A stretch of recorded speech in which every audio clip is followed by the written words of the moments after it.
Success তো always আসলে উপভোগ করার বিষয়। হ্যাঁ, তো আমি এটা আসলে খুবই উপভোগ করছি। কারণ যখন দর্শকের জন্য একটা গল্প বলি আমরা, সেই গল্প যখন দর্শক অনেক ভালোভাবে রিসিভ করে, তখন তো মানে অনেক বেশি ভালো লাগে। যত বেশি রিসিভ করে তত বেশি ভালো লাগে পরিমাণ বাড়বে।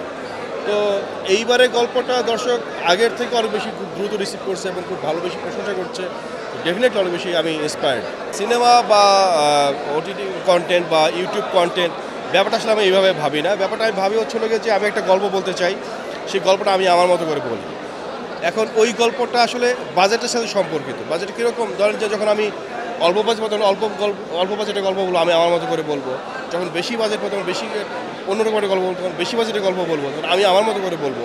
লাইক ব্যাপারটা এরকম যে ধরেন যে ভিশনের ফুলঝুরি মেগা অফারে ফ্রিজ কিনলেই পাচ্ছেন 16 পিসের আকর্ষণীয় গিফট বক্স একদম ফ্রি।